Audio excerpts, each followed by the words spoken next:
2024, 2023, 2022 সালে, তখন কিন্তু এই নির্দেশনাগুলো ছিল না। তোমরা যে এইচএসসি পরীক্ষার্থী রয়েছে, তোমাদের কিন্তু কিছু প্রশ্ন থাকে, যে প্রশ্ন উত্তরগুলো তোমরা আসলে জানো না। তো চলো এই সুযোগে আমরা একটু প্রশ্ন উত্তরগুলো জেনে নেই। দেরিতে আসা পরীক্ষার্থীদের রেজিস্টার খাতায় নাম, রোল নাম্বার ইত্যাদি লিপিবদ্ধ করতে হবে। তো পরীক্ষার শুরুর 30 মিনিট পূর্বে পরীক্ষার্থীদের কেন্দ্রে প্রবেশ নিশ্চিত করতে হবে। প্রিয় এইচএসসি পরীক্ষার্থী, তোমরা প্রথম দিন পরীক্ষার হলে গিয়ে যেন কোনো প্রকার সমস্যার সৃষ্টি না হয় এবং তোমরা যেন পরীক্ষার হলে গিয়ে কোনো কিছু বুঝতে না পারো, সেই জন্য, যেহেতু তোমরা প্রথমবার এইচএসসি পরীক্ষা দিবে, তো তোমাদের জন্য কিছু নতুন নির্দেশনা এসেছে। সেই নির্দেশনাগুলোর জন্য তোমাদের কোনো প্রকার সমস্যার সৃষ্টি না হয়, সেক্ষেত্রে আমরা আবার প্রত্যেকটা পয়েন্ট আজকে ধরে ধরে তোমাদের সাথে ব্যাখ্যা করব। তো আজকের ভিডিওটি প্রথম থেকে শেষ পর্যন্ত দেখো, আশা করি এখান থেকে তোমরা অনেক কিছু জানতে পারবে। তো ভিডিওটা দেখে উপরের স্ক্রিনটা দেখে তোমরা বুঝতে পারছো যে আমাদের মূল বিষয়টা হচ্ছে এইচএসসি 2025 পরীক্ষার নতুন নির্দেশনা। এই বিষয়গুলো নিয়ে আমরা আজকে আলোচনা করব। তো এখানে ধাপে ধাপে যে প্রথম যে বিষয়টা এখানে বলা হয়েছে, যে বাংলাদেশের শিক্ষা ব্যবস্থার সবচেয়ে গুরুত্বপূর্ণ ধাপগুলোর একটি হলো মাধ্যমিক সার্টিফিকেট পরীক্ষা।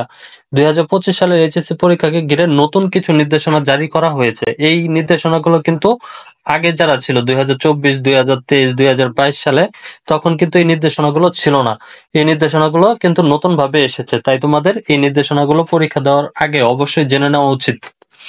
তো আমাদের সাথে থাকো। তো আমরা যে নির্দেশনাগুলো দেখবো, যে প্রথম যে বিষয়টা হচ্ছে যে এইচএসসি 2025 কঠোর নিরাপত্তা ও নকল প্রতিরোধ ব্যবস্থা। তো কঠোর নিরাপত্তা থাকবে এবং নকল প্রতিরোধ ব্যবস্থা থাকবে সবসময়, যেন নকল তোমরা যেন না করতে পারো, এই বিষয়ে আমার কোনো কিছু বলার নেই। তো এখান থেকে যে বিষয়টা বলবো যে তোমাদের জন্য সবচেয়ে বেশি হার্ড হতে যাচ্ছে, সেটা হচ্ছে প্রতি 20 জন পরীক্ষার্থীর জন্য একজন কক্ষ পরিদর্শক থাকবে। মানে বিষয়টা হচ্ছে 20 জন, একটা রুমে 20 জন ছাত্র থাকবে এবং তাদের জন্য একজন করে শিক্ষক থাকবে। প্রতি 20 জনের জন্য একজন করে শিক্ষক থাকবে। প্রতিটি কক্ষে কমপক্ষে 2 জন পরিদর্শক থাকবে। প্রতিটি রুমে সর্বনিম্ন 2 জন করে শিক্ষক থাকবে তোমাদেরকে গাইড দেওয়ার জন্য। অ্যান্ড মোবাইল ব্যবহার করতে পারবেন। বিষয়টা হচ্ছে শুধু ভারপ্রাপ্ত কর্মকর্তা নির্দিষ্ট নির্ধারণের মোবাইল ব্যবহার করতে পারবেন। আচ্ছা, এখানে তেমন কিছু বলার নেই। পরের বিষয়টা হচ্ছে প্রশ্নপত্র ব্যবস্থাপনা ও সুষ্ঠু পরিচালনা নির্দেশনা। এটাও তোমাদের কিছু এখানে কোনো কিছু নেই। তবে যে বিষয়টা হচ্ছে পরীক্ষার শুরুর 30 মিনিট পূর্বে পরীক্ষার্থীদের কেন্দ্রে প্রবেশ নিশ্চিত করতে হবে। তো এটা কিন্তু একটা বড় ধরনের পয়েন্ট। তোমরা সবসময় মনে রাখবে, তোমাদের পরীক্ষা শুরু হওয়ার 30 মিনিট আগে, অর্থাৎ তোমাদের পরীক্ষা যদি 10টায় শুরু হয়, তাহলে 9:30টায় তোমরা তোমাদের কক্ষে উপস্থিত থাকবে এবং দেরিতে আসা পরীক্ষার্থীদের রেজিস্টার খাতায় নাম, রোল নাম্বার ইত্যাদি লিপিবদ্ধ করতে হবে। তো দেখো, এই বিষয়টা কিন্তু আগে ছিল না। আগে কেউ যদি দেরি করে কক্ষ রুমে প্রবেশ করতো, তাহলে তাদের এই কাজগুলো করতে হতো না। কিন্তু এখন থেকে তোমাদের দেরি করে যদি তোমরা প্রবেশ করো, তাহলে তোমাদের রেজিস্টার খাতায় নাম লিখতে হবে, রোল নাম্বার ইত্যাদি লিপিবদ্ধ করতে হবে। তো এটা করতে গেলে তোমাদের অনেক সময়ের দরকার। তো তোমরা যথারীতি সময়ে সেখানে উপস্থিত থাকার চেষ্টা করবে। পরবর্তী যে বিষয়টি নিয়ে আলোচনা করব, সেটি হচ্ছে নিরাপত্তা, জনসেবা, জনসচেতনতা ও প্রযুক্তি ব্যবহার। তো এখানে যে বিষয়টা হচ্ছে যে এটাও তোমাদের এখানে কোনো কিছু বলার নেই।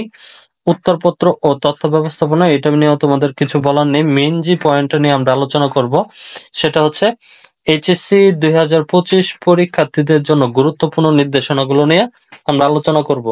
তো সেই প্রথম যে বিষয়টা হচ্ছে প্রথম যে পয়েন্টটা হচ্ছে প্রতিটি পরীক্ষার কেন্দ্রে নকল ঠেকাতে বিশেষ ব্যবস্থা থাকবে কিন্তু। তাহলে তোমাদেরকে সব সময় তোমরা মনে রাখবে, তোমরা কোনো প্রকার নকল করবে না।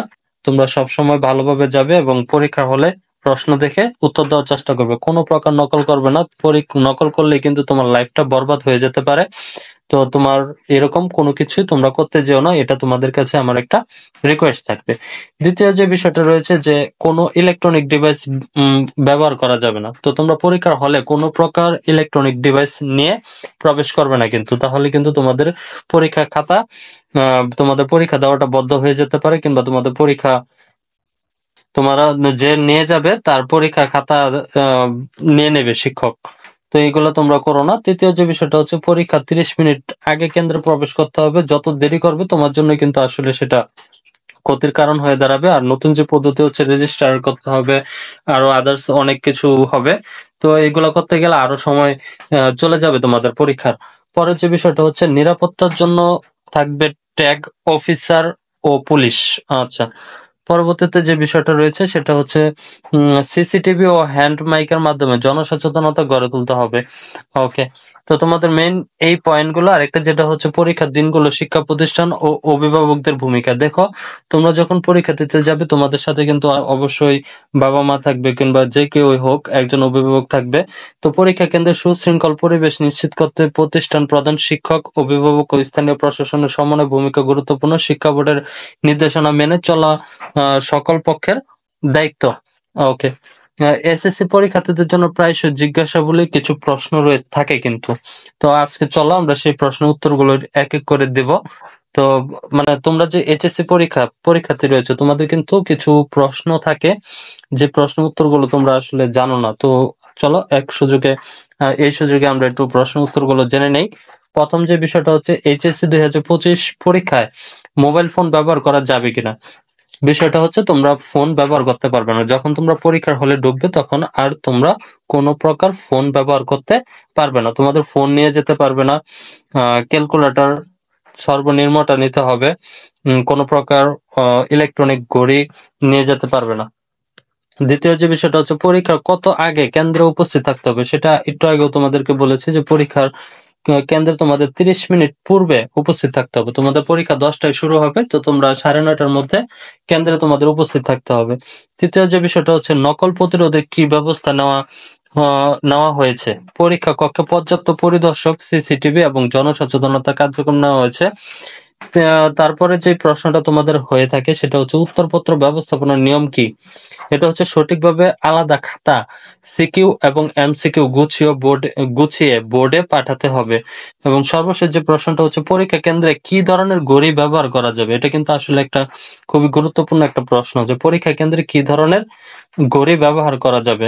এটা হচ্ছে শুধুমাত্র অ্যানালগ কাঁটাযুক্ত ঘড়ি তোমরা পরে পরীক্ষার হলে প্রবেশ করতে পারবে। মনে রেখো, শুধুমাত্র অ্যানালগ কাঁটাযুক্ত ঘড়ি। তো এই ছিল আজকের ভিডিওটি। যদি ভালো লেগে থাকে তাহলে অবশ্যই চ্যানেলটি সাবস্ক্রাইব করবে। পাশাপাশি কিন্তু তোমাদের জন্য কিন্তু এইচএসসি সকল সাজেশন আমাদের এই সুমনস অলরাউন্ডার ইউটিউব চ্যানেলে পেয়ে যাবে। ধন্যবাদ সবাইকে।